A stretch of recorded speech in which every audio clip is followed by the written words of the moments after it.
Hola, ¿qué tal amigos? Mi nombre es Jesús Mosía y bienvenidos a mi canal, Sabiduría Espiritual. ¿Qué es lo que vamos a ver el día de hoy? Hoy vamos a tener la exposición al capítulo 2 del Bhagavad Gita. Un capítulo muy interesante porque vamos a hablar acerca de la esencia que mora dentro de nosotros. Y también vamos a hablar un poquito acerca de nuestro cuerpo físico. Entonces es un capítulo revelador, no lo vamos a poder completar todo en una sola sesión, vamos a tener que dividirlo en dos, ya que son bastantes versículos y hay mucho que analizar. Ahora, antes de entrar de lleno con el tema, chicos, quiero extenderles nuevamente la invitación de que si están interesados en participar en las clases virtuales del Libro Secreto de Juan, te extiendo la invitación para que puedas mandarme un correo electrónico a sabiduría.espiritual23@gmail.com. Mándame un correo electrónico, te explico cuál sería la dinámica y te agrego al grupo de Telegram. La próxima clase nosotros la vamos a tener a mediados de marzo. Puede ser que sea para el 16 también de marzo o el 22 de marzo. No sé muy bien las fechas, pero es más o menos por ahí. Entonces, si realmente estás interesado en participar en estas clases virtuales del estudio del Libro Secreto de Juan, te invito a que puedas mandarme un correo: sabiduría.espiritual23@gmail.com. También, chicos, quiero invitarles a los días miércoles a las 11:30 de la noche a que puedas unirte a mis en vivos que estoy haciendo en la página de Facebook. Por aquí te voy a dejar la descripción para que puedas unirte o para que puedas seguirme también en la página de Facebook. Y si llegan a tener alguna duda o algún comentario, pueden hacérmelo directamente. Sería a las 11:30 de la noche todos los miércoles en la página de Facebook. Y pues ahora sí, chicos, haciendo a un lado todos los protocolos de inicio, vamos a entrar de lleno con el tema. Muy bien, chicos, entonces, ¿qué es lo que nosotros vamos a ver en este capítulo? Como les mencionaba, vamos a leer el capítulo 2 del Bhagavad Gita.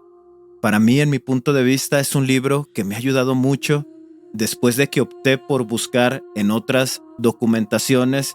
El Bhagavad Gita se atravesó en mi vida.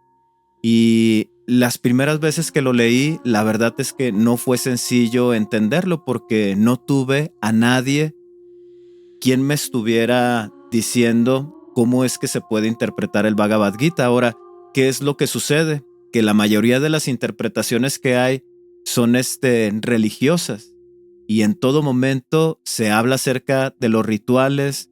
En todo momento que se va a leer el Bhagavad Gita se inicia con algunos cantos. Siempre se hace mención acerca de la suprema personalidad de Dios que tiene que ver mucho con el nombre de Krishna. Entonces, la idea de este estudio es sacarlo completamente de esas tradiciones, de la religiosidad, porque realmente la información que contiene es una información valiosa que puede ayudarnos a cada uno de nosotros. Ahora, en el capítulo anterior nosotros hablamos un poquito acerca de la historia del Bhagavad Gita y cómo es que se inicia esta guerra y hablamos acerca de ciertos símbolos. Si no has tenido la oportunidad de ver este capítulo, te invito a que puedas visualizarlo. Te lo voy a dejar acá por la parte de arriba para que puedas verlo. Ahí hablamos acerca de los símbolos de qué significa Krishna, quién es Arjuna. También hablamos acerca de su carro, de su carruaje de guerra, de los 5 caballos, de las personas que están hablando o tienen un poquito de interacción en estos primeros capítulos del Bhagavad Gita. Y pues quiero extenderte la invitación a que puedas verlo. Es un capítulo muy interesante y con mucha simbología. Entonces, ¿qué es lo que nosotros vamos a ver en este capítulo 2? Dice, es el Sankhya Yoga, y como les había mencionado lo voy a dividir en dos partes. Esta es la primera. ¿Qué significa Sankhya Yoga? Es el sendero del discernimiento. ¿Qué es lo que tenemos que aprender a discernir o qué es lo que nosotros tenemos que aprender en este capítulo? Tenemos que aprender acerca de la esencia espiritual y la materia. Tenemos que aprender a diferenciar estos dos elementos si se pudieran mencionar de esta manera. ¿Qué es lo que nosotros vamos a analizar en este capítulo? Nuevamente vamos a retomar la angustia de Arjuna y su rendición. En el capítulo anterior ya vimos que al momento de que él empieza a observar en la batalla a sus familiares, a él le empieza a entrar la angustia, a él le empieza a entrar ansiedad, le empieza a entrar temor y ya no quiere combatir contra sus familiares. Ya no quiere hacerlos con sus tíos y sus maestros. Ya no quiere hacerlo. La última parte que leímos decía que él se deja caer en su carro de guerra y arroja las flechas ahí mismo en el carro de guerra, pues las arroja hacia un lado y ya no quiere combatir. Esos son los últimos versículos que pudimos leer del capítulo 1. Ahora, ¿qué más es lo que vamos a ver? Vamos a ver acerca del Atman y el cuerpo material. Si recuerdan, la semana pasada les subí un video donde hice una dinámica con la inteligencia artificial de Gemini y nos dio una explicación muy detallada de lo que es el Atman. El Atman es la esencia primordial que viene del absoluto, que viene de la primera fuente y se encuentra dentro de nosotros. Krishna, en el momento que empieza a hacer su enseñanza, Arjuna le va a explicar un poquito acerca de esto. Le va a mostrar también la diferencia del cuerpo material, porque son dos elementos completamente diferentes y los vamos a ver ahorita en este capítulo. Y el último punto que nosotros vamos a ver, y es con el que nosotros vamos a cerrar, tiene que ver con el tema del deber.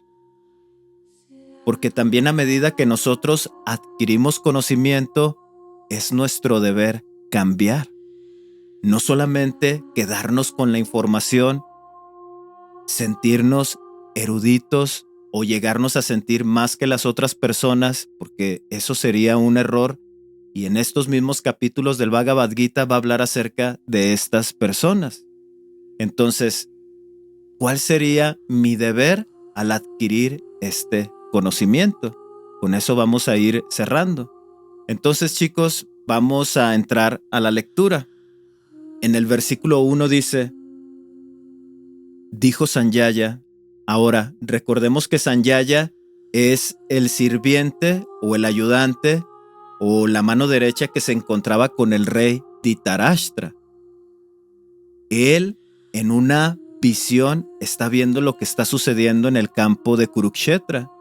Entonces, en el capítulo 2, nuevamente Sanjaya empieza a hablar con el rey Dhritarashtra, con el rey ciego, y le dice: dijo Sanjaya a él, que estaba así abatido por el pesar y la compasión, con los ojos llenos de lágrimas y con la mente confusa, Madhusudana dijo lo siguiente: dijo el bendito Señor, en este momento crítico, oh Arjuna, ¿de dónde te viene esa indigna debilidad, no aria, abyecta y contraria al logro de la vida celestial? No te portes como un eunuco, oh Partha, eso es indigno de ti. Echa lejos esa debilidad de corazón y yérguete, oh fulminador de los enemigos. Para ir entrando un poquito en contexto y por qué Krishna se refiere a él con estas palabras, pareciera que es un poquito sarcástico con lo que dice. Y es que cuando sucede el problema de que ellos pierden las tierras con el juego de azar, recordemos que ellos estuvieron 13 años o 12 años en el bosque y un año exiliado en cualquier parte de ahí de las localidades. Entonces, mientras ellos se encontraban ahí, Arjuna fue uno de los primeros que dijo que iba a combatir en contra de sus tíos y en contra de Duryodhana. Él estaba deseoso de hacerlo. Krishna en todo momento se mantuvo a distancia y trató de arreglar la situación. Pero al no poder arreglar la situación por las condiciones en cómo se manifestó Duryodhana y cómo Bhishma y Drona ahora sí que se pusieron del lado de Duryodhana, al no poder controlar la situación, pues se presenta esta batalla.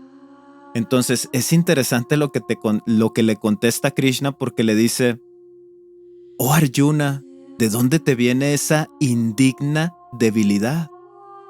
Porque él se jactaba de que venía de una raza de guerreros, de una raza guerrera. Él se jactaba y decía que no los iba a perdonar y que iba a llegar hasta las últimas consecuencias y que se quería enfrentar contra sus tíos porque no trataron ahí de meterse y abogar por ellos. Y le recuerda a Krishna estas palabras donde dice: ¿y de dónde te viene esa indigna debilidad, no aria, abyecta y contraria al logro de la vida celestial? Porque era lo que Arjuna mencionaba. En esos 12 años él se estuvo preparando para esta guerra y ahora resulta que no quiere pelear. Ahora resulta que tiene una sabiduría en la cual siente y piensa y razona que luchar en contra de su familia o de sus familiares ahora es malo. Recordemos que todo esto es simbología y Arjuna somos cada uno de nosotros. Cuando reconocemos que hay debilidades en nosotros y cuando nosotros estamos en ese proceso de cambio y llegamos a decir: yo cuando llegue ese momento en el que tenga que cambiar mi vida porque se van a presentar ciertas situaciones, yo lo voy a hacer. Y se presentan y no cambiamos. Simplemente hablamos. No tenemos control de lo que decimos. Y aquí recordemos que Krishna, y de cierta manera en sarcasmo, pues le dice: pues tú lo habías mencionado. Habías mencionado que ibas a luchar y ahora resulta que tienes este tipo de comportamientos. Como un eunuco, aquí hace mención, dice carente de hombría. Y después le dice: eso es indigno de ti, echa lejos esa debilidad de corazón y yérguete, oh fulminador de los enemigos, porque es un excelente guerrero, un buen guerrero. Vamos a continuar leyendo, chicos. En el versículo 4 dice: dijo Arjuna, pero, oh Madhusudana, oh destructor de los enemigos, ¿cómo quieres que combata con flechas a Bhishma y a Drona, merecedores de toda veneración? Ya que Bhishma creo que es el tío abuelo de ellos. Y él tiene una historia, ahora sí que también muy interesante en el Mahabharata, y que hace alusión de que es un hombre muy sabio. Nunca fue rey, nunca lo quiso, nunca quiso el trono. Hubo un tiempo en el que tuvo que tomar decisiones como si fuera un rey, pero él nunca lo quiso, por cierta historia que aparece en el Mahabharata. Entonces Arjuna le vuelve a mencionar a Krishna, o sea, ¿cómo quieres que combata a ese gran hombre? ¿Cómo quieres que lo combata? Y Drona fue su maestro. Él le enseñó a utilizar el arco y la flecha. Dice: merecedores de toda veneración.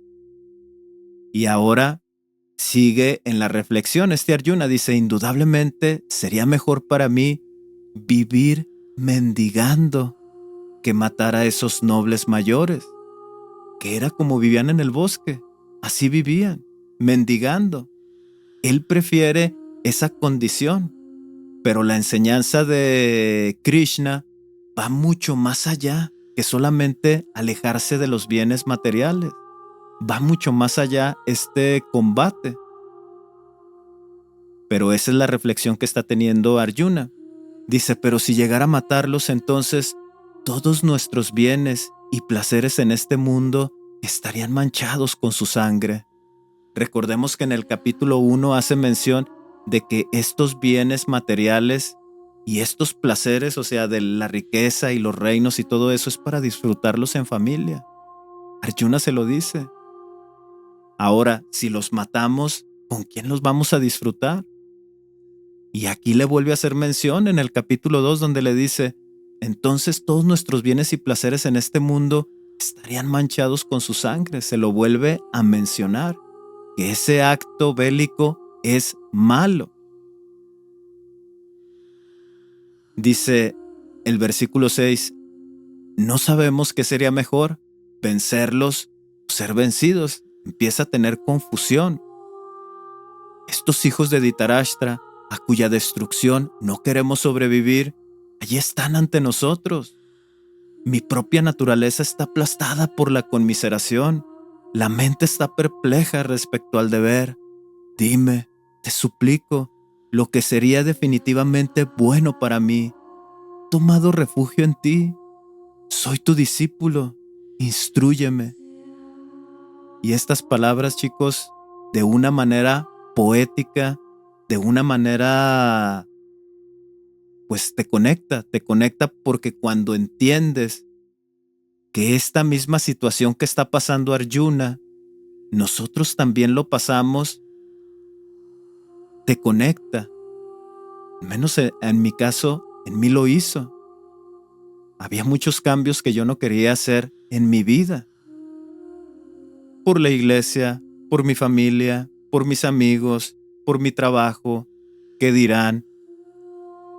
Y estaba en una gran confusión, en la cual esta confusión yo no encontraba respuestas ni en la televisión, no encontraba respuestas en lo que realmente son los placeres mundanos, no encontraba respuestas en la iglesia, no encontraba respuestas con mi familia. Y estoy hablando de mí. Pasé una etapa difícil en donde perdí a mi madre y perdí a mi padre. En este momento no los tengo. En una edad joven, se pudiera decir. Y a veces este tipo de situaciones te llevan a esta situación, a la confusión. ¿Qué decisión tomar? Y se los vuelvo a recordar, chicos. Arjuna, somos todos nosotros. Cuando tenemos o cuando estamos enfrentando esos conflictos existenciales, esas decisiones importantes en nuestra vida, somos todos nosotros, chicos. Ahora, ¿qué otro punto es interesante? Que cuando nosotros nos encontramos en este tipo de situaciones, no sabemos en quién depositar nuestra confianza. ¿Quién sería un maestro correcto? ¿Quién sería un maestro ideal? Cuando en las iglesias siempre nos han enseñado a buscarlo fuera de nosotros, fuera de este planeta, sentado en un trono. La reflexión que nosotros vamos a tener mientras estamos leyendo el Bhagavad Gita es que Dios está con nosotros, no está fuera. Él está sentado también en el carro de combate junto con nosotros. Él también está experimentando esta vida terrenal junto con nosotros. Y ahí es donde nosotros debemos de buscar. Ahí es donde nosotros debemos de depositar nuestra confianza. Instrúyeme. Soy tu discípulo. Dime a quién seguir. Dime qué camino seguir. Dime qué hacer. Entramos en esa reflexión. Y dice el versículo 8, ya para ir finalizando este punto, dice, aunque yo fuera en este mundo un rey próspero, sin rivales, y dominar a los seres celestiales, no veo realmente qué es lo que podría quitarme este pesar que está consumiendo mis sentidos. Es ignorante. Por más que le busca tangentes, no encuentra una solución o algo que pueda aplacar en ese momento esa angustia que él está sintiendo, ese horror. Dijo Sanjaya, hablándole de esta manera a Rishikesha, Gudakesha, el vencedor de los enemigos, de nuevo dijo, oh Govinda, no voy a luchar, y se quedó en silencio. Y esa es la reflexión que él tiene. Esa es la reflexión que nosotros también llegamos a tener. Porque la toma de decisiones en donde tenemos que hacer cambios en nuestra vida es difícil. No es fácil. Sí, entendemos la meta. Tenemos cierto conocimiento que puede ayudarnos. Pero al momento de exigirnos acabar con ciertas tendencias, acabar con cierto comportamiento, con cierta manera de hablar, pues es difícil. Vamos a ver qué es lo que pasa en los otros versículos, chicos. Y recordemos que aquí en estos versículos, ahora sí el personaje que va a hablar es Krishna, es el absoluto. Dice, oh Bharata. Entonces Rishikesha, sonriendo, dijo lo siguiente al que se lamentaba entre ambos ejércitos. Dijo el bendito Señor, has estado lamentándote por los que no lo merecen, y sin embargo, hablas como un sabio. Los verdaderos sabios no se lamentan ni por los vivos ni por los muertos. Y esta frase es muy interesante, chicos, la mención que hace, porque en nuestra reflexión, en nuestra visión que nosotros estamos teniendo en esa introspección, es el poquito conocimiento que muy apenas alcanzamos a entender de lo que es la vida, de quién es Dios y de las escrituras, aparentes escrituras que nosotros tenemos por parte de las religiones. Entonces Él le hace ver, bueno, de todo lo que tú dices, tener ese conocimiento en donde haces la reflexión que es malo matar a nuestros parientes, te consideras como un sabio o aparentas ser un sabio. Pero recuerda que los sabios no se lamentan ni por los vivos ni por los muertos. ¿Por qué no se lamentan? Porque tienen un conocimiento.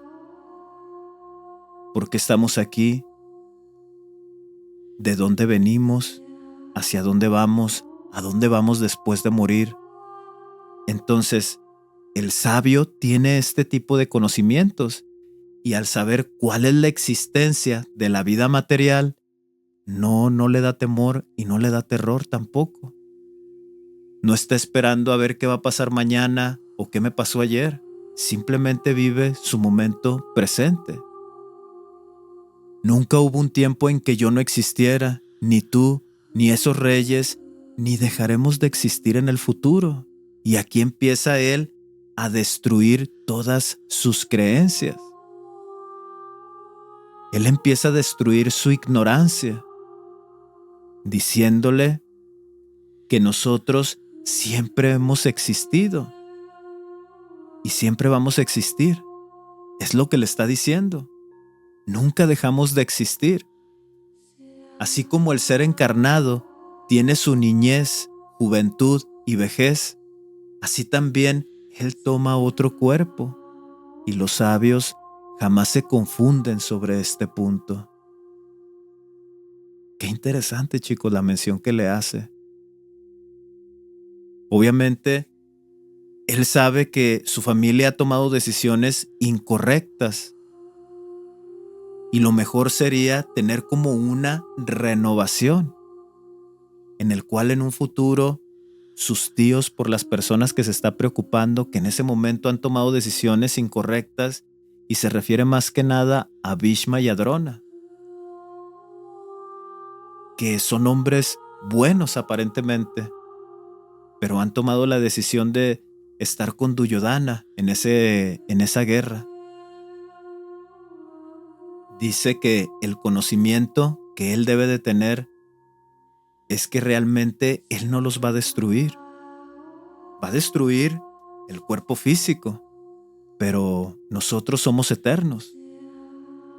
Podemos reencarnar. Y dice, los sabios jamás se confunden sobre este punto.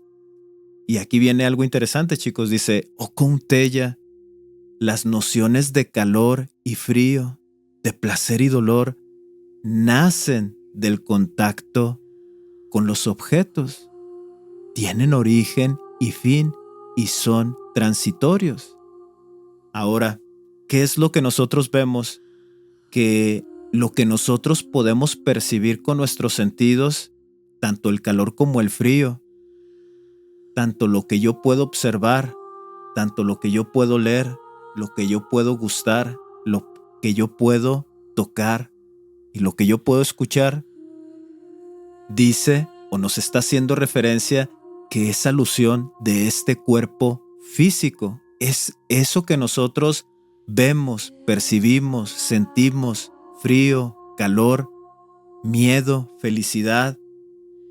Es transitorio, solamente existe en esta dimensión material. Es lo que le está enseñando. Dice el 15, oh tú, el mejor de los hombres, solo aquel que no se aflige por esas modificaciones y es ecuánime en el placer o en el dolor, logra la inmortalidad. Lo irreal jamás existe. Lo real nunca es inexistente. Los sabios conocen esta verdad. Sabe que es imperecedero aquello que interpenetra todo esto. Nadie puede destruir ese principio inmutable. Ahora, él está hablando que él está haciendo una división. ¿Cuál es esta división? La vida física o la vida materializada que nosotros tenemos, en el cual podemos percibirlo a través de nuestros sentidos. Pero esta visión que nosotros tenemos de esta vida es transitoria. Solamente se obtiene al nacer, al crecer, envejecer y morir. Pero lo que mora adentro de nosotros, que viene siendo ese espíritu, esa conciencia individual, esa es eterna. No se destruye, es inmutable. Es inmutable en esa ley, es inmortal. Pero recordemos que estamos por un proceso de ascenso y en este proceso de ascenso también tenemos que aprender a controlar nuestros sentidos. Y Krishna es lo que le está enseñando en este momento. Dice el versículo 18, estos cuerpos en los que mora el eterno, imperecedero e inconmensurable ser, tienen fin, el cuerpo físico, mas lo que mora dentro, que es el eterno, ese no. A eso se está refiriendo. Por lo tanto, lucha, oh Bharata. Obviamente, la invitación a luchar es a destruir eso que está sintiendo él en ese momento. La lucha inicia ahí, en su temor, en su ansiedad, en su confusión, en lo que él percibe como verdad, en lo que él percibe como correcto. Primeramente tiene que luchar con eso. Esa es la invitación a luchar, primeramente ahí. Tiene que estar seguro, tiene que adquirir el conocimiento. Dice el versículo 19, aquel que piensa que este ser mata y aquel que piensa que este ser es muerto, los dos son ignorantes. El ser no mata ni muere, el ser no nace ni muere, ni se reencarna, no tiene origen, es eterno, inmutable, el primero de todos, y no muere cuando matan al cuerpo. Aquel que sabe que este ser es imperecedero, eterno, sin nacimiento, inmutable, ¿cómo puede matar o ser muerto? ¿Cómo? Si algo que Arjuna debe de entender es que dentro de estos cuerpos hay una energía que proviene de la primera fuente, que contiene todos los rasgos de una conciencia individual para pensar y razonar cual si fuese Dios.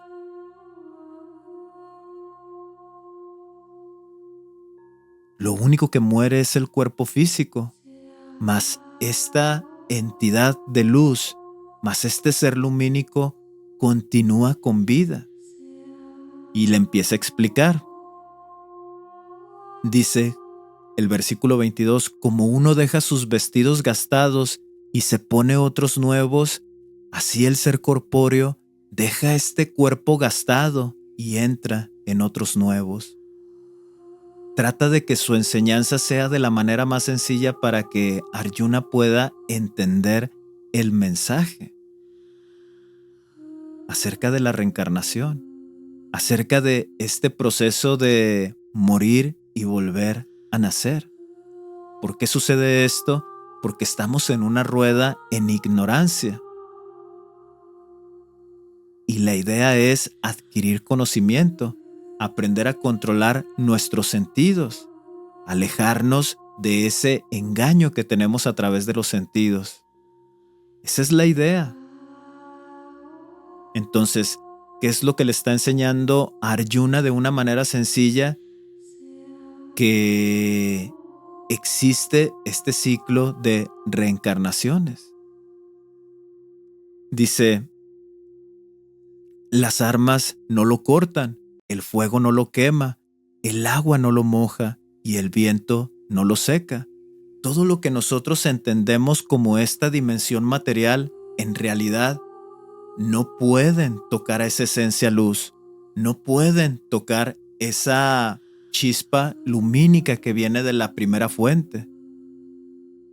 Solamente podemos interpretar esta dimensión material cuando están unificados con estos cuerpos físicos. Pero en realidad lo que mora dentro de nosotros no hay nada que lo corte, no hay nada que lo queme, no hay absolutamente nada que lo destruya. Esa es una verdad que nosotros debemos entender. A veces en la iglesia o en las religiones se nos enseña que nosotros, por medio del pecado original, por medio de que Adán participó del fruto prohibido, se introduce la muerte. Y se nos causa terror en el que ya no hay vida después de la muerte. Y tenemos que confiar en Jesús, tenemos que confiar en su resurrección, tenemos que confiar en que si nos portamos bien se nos va a dar la vida eterna. Y esa es una doctrina falsa. Esa es una falsa enseñanza. ¿Por qué luchar por la vida eterna si nosotros somos eternos? Siempre lo hemos sido. Vida eterna la tenemos. Hemos leído ahí algunos versículos, algunos pasajes del libro secreto de Juan, en donde toda la creación posee eternidad. Nosotros somos eternos. Tenemos conciencia individual, tenemos albedrío para pensar y razonar cual si fuese Dios, pero también Dios mora dentro de nosotros. Él nos otorga la vida, que lleva por nombre el alma. Esa memoria del principio original, de estas fuerzas o leyes creadoras, se encuentra dentro de nosotros. Y Krishna se lo está enseñando a Arjuna. Tiene que conocer a su ser individual y también a su ser como la primera fuente dentro de él, como parte de esta esencia espiritual que mora dentro de estos cuerpos físicos. Para Krishna es importante que entienda quién es él espiritualmente. Se dice que este ser es inmanifestable, muy parecido al espíritu invisible, impensable e incambiable. Sabiendo que es así, no debes de lamentarte. Pero, oh tú de brazos poderosos, si piensas que este ser siempre nace y muere, aún así no debes afligirte por él, porque lo que no nace muere, y lo que muere renace con seguridad. De todas maneras, aunque no alcances a entender la enseñanza que te estoy impartiendo, no deberías de preocuparte.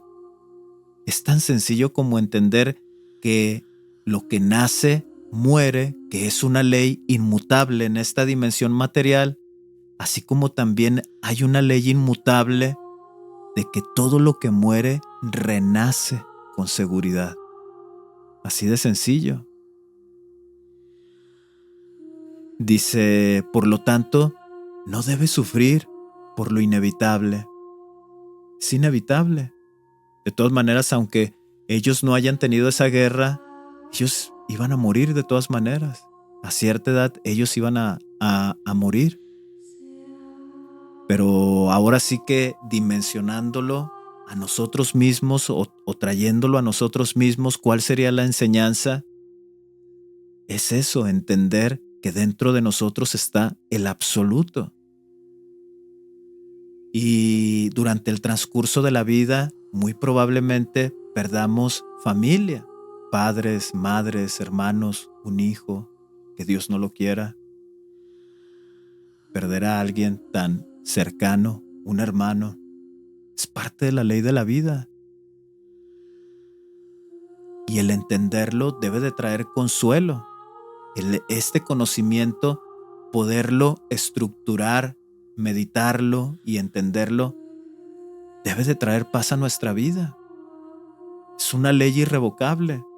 Todo lo que nace muere y lo que muere renace con seguridad. Es una ley inmutable. Oh Párata, los seres al principio son inmanifestados, en el medio se manifiestan y por último quedan inmanifestados. Entonces, ¿por qué te afliges por ellos? Al ser, uno lo considera como algo maravilloso. Otro habla de él maravillado y un tercero oye de él con maravilla, y hay quien, aún oyendo sobre él, lo desconoce. Y empieza a hablar acerca de este tipo de personas, o de todos los tipos de personas. Hay personas que lo entienden, saben que hay algo que proviene de la primera fuente o del Padre Universal que mora dentro de nosotros. Hay gente que lo entiende, aunque no haga este tipo de estudios, sabe que hay algo dentro de él, lo entiende. Y dice que hay otras personas que hablan acerca de este primordial ser porque le entienden y la comparten, lo hablan. Y dice que hay un tercero que lo entiende a través de cuando lo escucha. Cuando escucha estos conocimientos le resuenan y entiende que sí hay algo dentro. Y hay otros que escuchan, pero no lo entienden. Dice, y hay quien, aún oyendo sobre él, lo desconocen.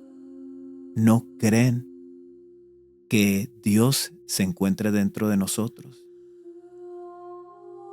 Siempre tienen que estarlo manifestando o representando allá afuera, como un señor sentado en un trono o como una imagen.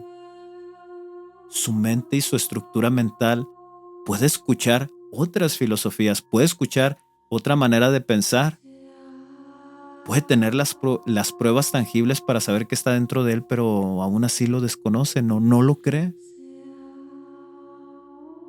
Dice el versículo 30, dice, oh Párata, este ser que mora en todos los cuerpos es siempre indestructible. Por lo tanto, no debes de lamentarte por ninguna criatura.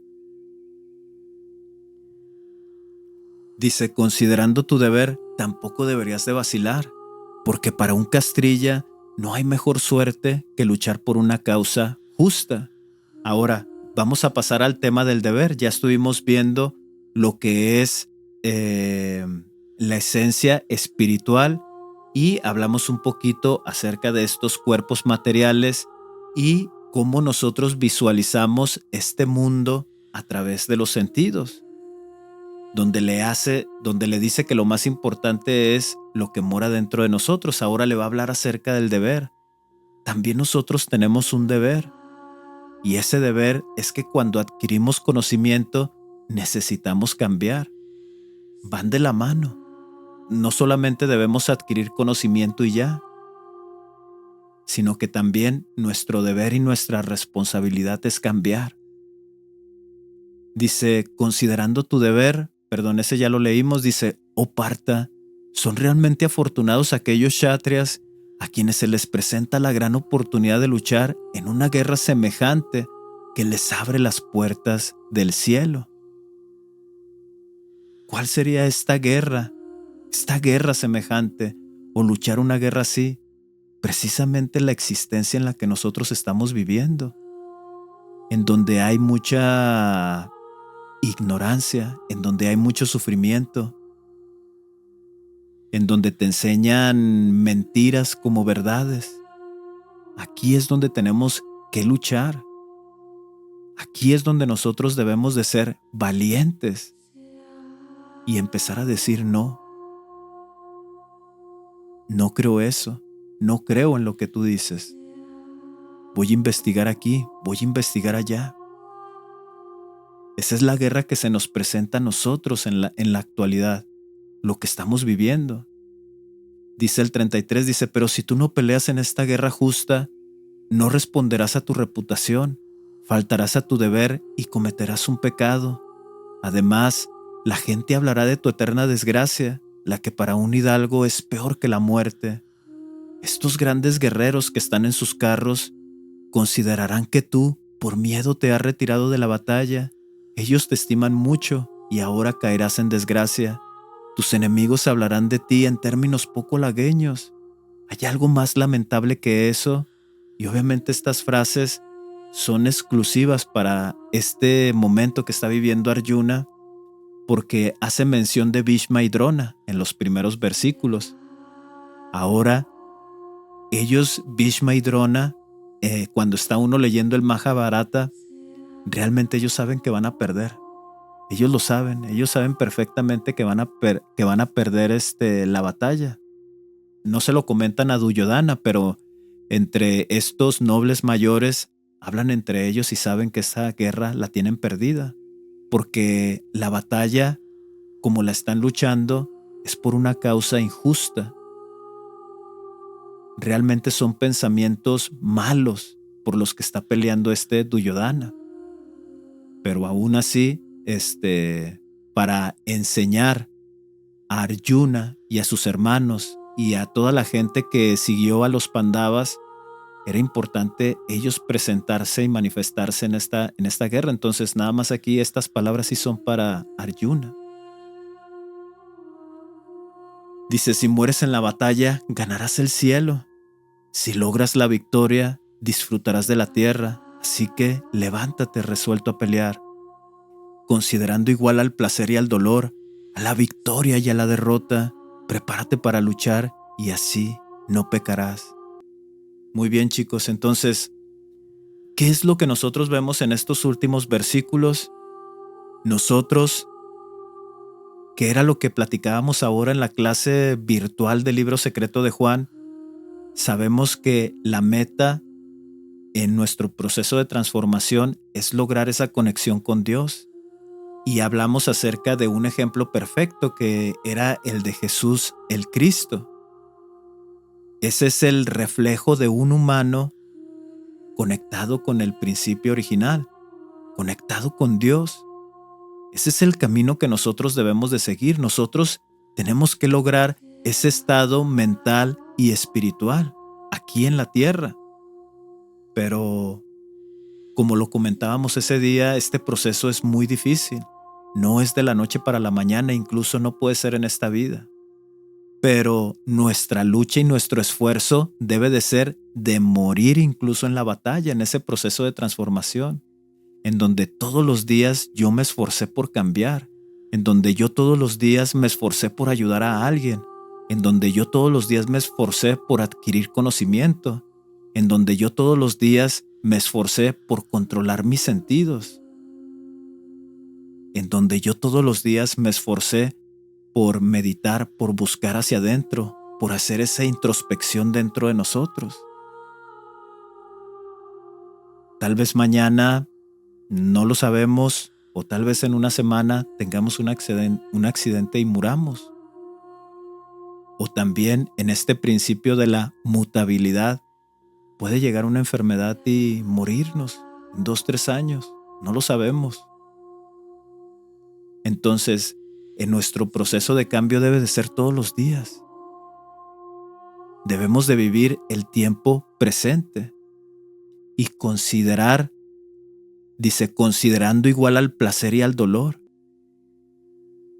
a la victoria y a la derrota. Este principio se le conoce como ecuanimidad, algo que nosotros no vemos en las tradiciones o las organizaciones eclesiásticas de Occidente. Esta palabrita de ecuanimidad no existe. En cambio, en Oriente lo que es el budismo y el hinduismo lo vamos a ver muy seguido. Ser ecuánimes ante el placer y el dolor, ante la victoria o la derrota. Simplemente luchar, luchar, luchar por cambiar. Muy bien, chicos, sí, pues vamos a dejarle hasta aquí.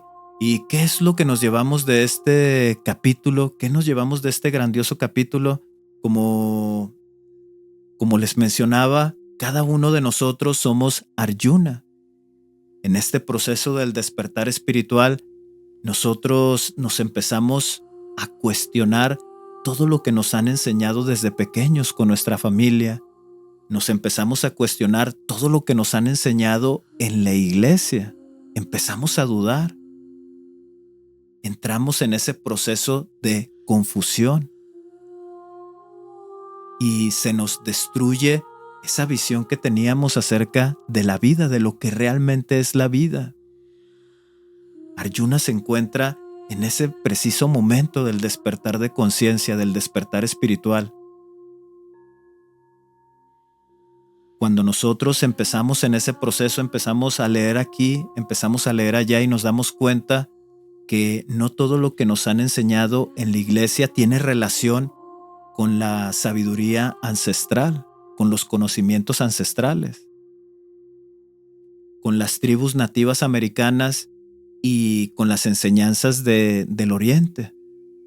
Empezamos a ver que en muchas culturas, en muchas civilizaciones antiguas, hay mucha relación en la información, pero lo que nos enseñan en la iglesia no tiene relación con esas culturas. Y empezamos a hacer ese tipo de estructuras en donde nos damos cuenta que solamente lo que nos han enseñado en la iglesia, esa información solamente cuadra con la misma organización eclesiástica. Solamente cuadra ahí en ese pequeño círculo del cristianismo moderno.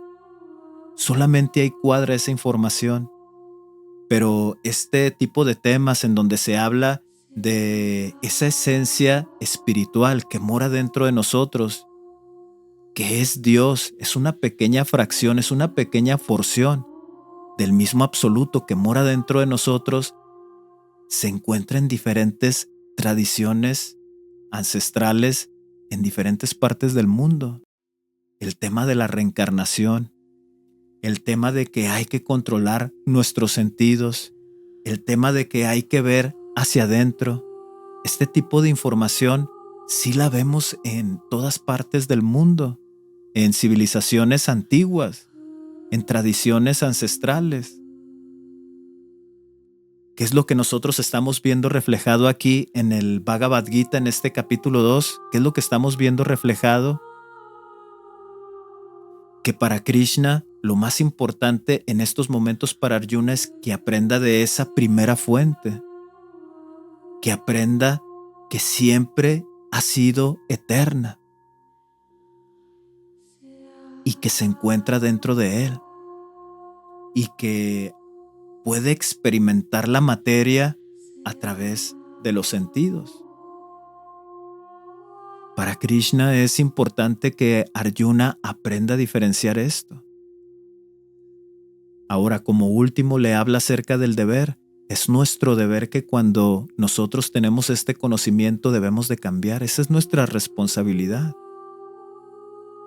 Ese es nuestro deber.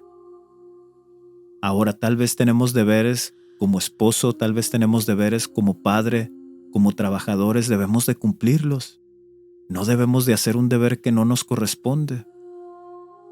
En este momento, nuestro deber en este proceso de cambio es adquirir conocimiento y cambiar.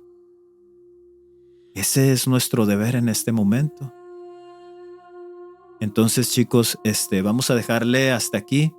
Si esta es la primera vez que visitas mi canal, te invito a que te suscribas, te invito a que actives la campanita de las notificaciones para que estés al pendiente de cuando yo subo un nuevo video.